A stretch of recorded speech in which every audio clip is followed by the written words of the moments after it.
Assalamualaikum warahmatullahi wabarakatuh. Halo semuanya, kembali lagi di channel Jungle IT.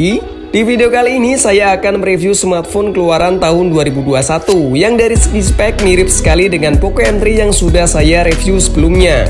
Perkenalkan, ini adalah Redmi 90 yang bisa dibilang kembaran Poco M3. Hanya saja di Redmi 90 ini sudah ada penambahan kamera ultrawide dan memiliki desain yang agak berbeda. Untuk speknya sama, mulai dari chipset yang menggunakan Snapdragon 662, baterai 6000 mAh, layar Full LCD Plus dan sudah dual speaker. Ya, kalian jangan kaget karena kedua HP ini memang diproduksi oleh brand yang sama, yaitu Xiaomi. Pertanyaannya adalah apakah Redmi 90 ini memiliki performa sama seperti Poco M3 dan apakah masih worth it dipakai di tahun 2023? Yuk langsung saja kita review.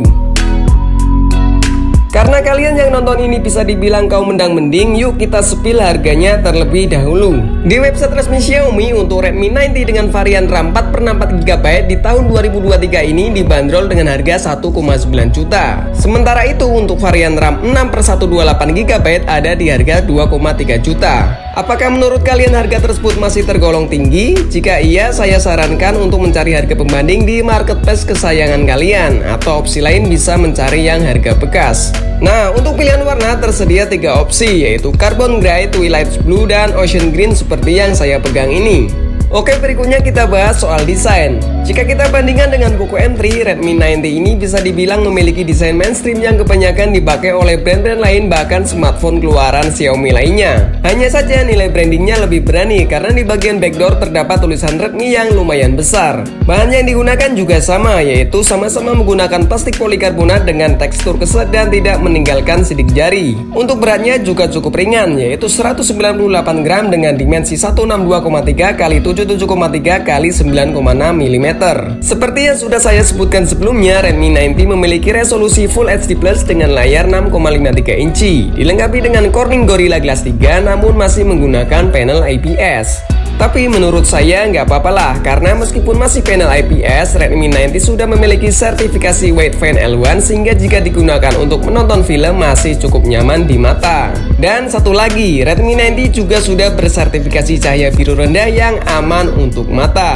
Oke, next, sebagai pemanis, layar di bagian atas juga sudah dilengkapi dengan poni minimalis bergaya dot drop yang sekaligus digunakan untuk penempatan kamera depan. Ini mirip sekali dengan Poco M3 ya. Oh ya, sebagai tambahan, Redmi 90 juga sudah memiliki fitur Sunlight Mode di mana saat HP digunakan di bawah sinar matahari, layar HP masih lumayan nyaman untuk dilihat, meskipun menurut saya masih agak kurang. Next, kita bahas soal port USB dan beberapa fitur lain yang ada di sekeliling bodi Redmi 90. Untuk port USB sudah support Type-C yang ada di sisi bawah berdampingan dengan speaker dan mikrofon. Di bagian atas ada port audio jack 3,5 mm yang sejajar dengan infrared blaster dan ada satu tambahan speaker lagi yang membuat Redmi 90 terasa nyaman ketika dipakai buat main game maupun pemutaran musik bahkan film. Selanjutnya di sisi kanan ada tombol power yang sekaligus digunakan untuk fitur fingerprint yang menurut saya letaknya pas banget di jempol. Di atasnya lagi ada tombol volume up and down sama seperti Poco M3. Dan di sebelah kiri ada slot dual nano SIM dengan tambahan satu slot micro SD up to 512GB. Dan sayangnya di Redmi 90 ini belum tersedia NFC yang kadang saya pakai untuk cek saldo e-tol. Tapi nggak apa-apa lah, meskipun kelas entry level tapi sudah sangat cukup buat scroll medsos maupun aktivitas lainnya. Oke, next kita bahas soal chipset.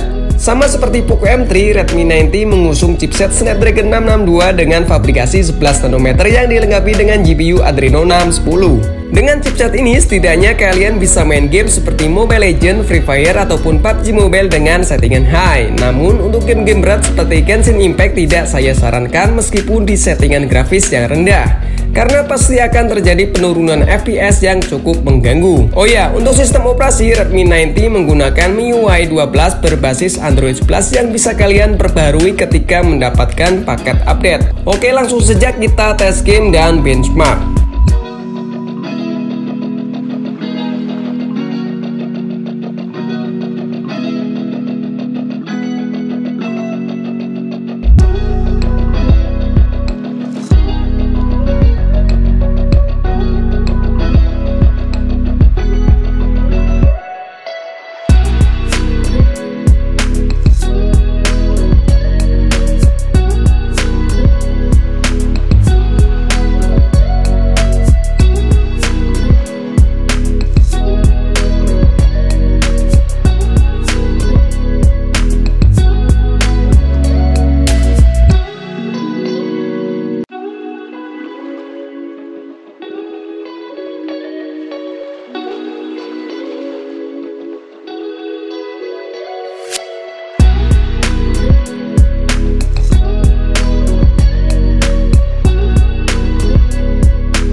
Oke, next kita bahas soal kamera. Seperti yang sudah saya sebut di awal, Redmi 9T ini bisa dikatakan penyempurnaan dari Poco M3, yang mana di versi ini sudah ada tambahan lensa ultrawide 8MP f2.2. Untuk spesifikasi lainnya sama seperti sebelumnya, yaitu kamera utama dengan lensa 48MP f1.8, kamera makro 2MP f2.4, dan kamera depth sensor 2MP f2.4.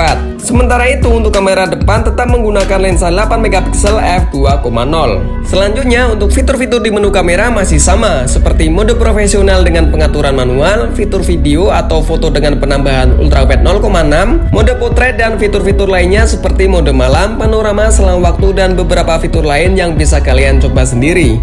Dan ini dia beberapa hasil foto dan video dari Redmi 9T. Untuk hasil foto dari segi warna menurut saya tergolong bagus asalkan pencahayaan ideal.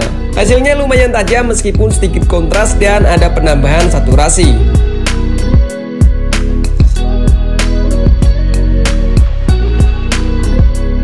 Selanjutnya untuk mode profesional ternyata juga tersedia untuk mode video. Jadi kalian bisa melakukan eksperimen mulai dari white balance, aperture, shutter speed, atau settingan lainnya. Bagaimana dengan kamera makro atau potretnya? Menurut saya cukup memuaskan untuk HP sekelas entry level. Sementara itu untuk kamera depan menurut saya biasa aja, sama seperti Poco M3. Oke, next kita beralih ke video. Untuk resolusi video mentok di 1080p 30fps dan belum memiliki stabilizer, yang mana di tahun 2023 ini stabilizer sangat penting untuk kebutuhan konten video.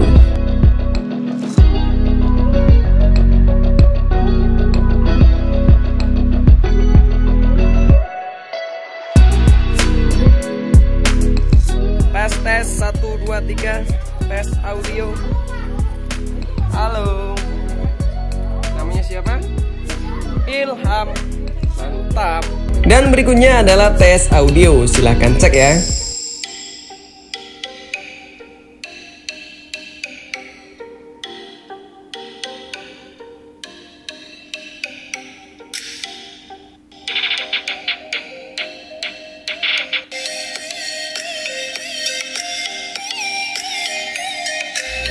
Terakhir kita bahas soal baterai. Redmi 9T ini memiliki kapasitas baterai yang cukup besar, yaitu 6000 mAh yang sudah support fast charging dengan daya 18 Watt. Uniknya lagi di paket pembelian disediakan kepala charger dengan daya 22,5 Watt, padahal HP-nya sendiri maksimal hanya 18 Watt. Meskipun terdengar aneh, kalian bisa memanfaatkan charger ini untuk perangkat lain. Nah, dengan kemampuan fast charging ini, setidaknya kalian bisa mengisi daya baterai dari 0 ke 100 dengan waktu 2-2,5 jam. Oh ya, sebagai tambahan di Redmi 9T ini terdapat beberapa sensor seperti sensor jarak, sensor cahaya sekitar, akselerometer, kompas elektronik, motor getaran, dan infrared blaster. Seperti biasa, terakhir kita tarik kesimpulan. Pertama adalah keunggulan. Ada beberapa keunggulan dari Redmi 9T yang perlu kalian pertimbangkan, seperti baterai 6000 mAh yang sangat awet untuk harian, fast charging, bobot tergolong ringan, performa gaming tergolong lancar, layar sudah Full HD, sudah bersertifikasi WebFan L1 dan aman untuk mata, sudah ada fitur fingerprint dan AI Face Unlock, dual speaker dengan sertifikasi high res, dan yang terakhir adalah harga yang sudah sangat ramah di kantong. Dan berikutnya adalah kekurangan. Kekurangan ini menurut saya bisa dikompromikan mengingat Redmi 9T adalah HP entry level.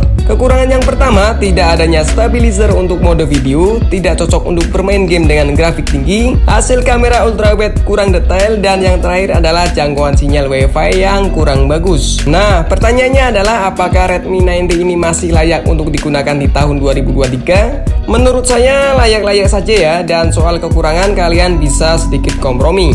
Namun untuk keperluan pembuatan konten video tidak saya sarankan mengingat tidak adanya stabilizer di kamera. Demikian review Redmi 9T di tahun 2023, semoga bermanfaat dan jangan lupa like, comment, share, and subscribe. Terima kasih.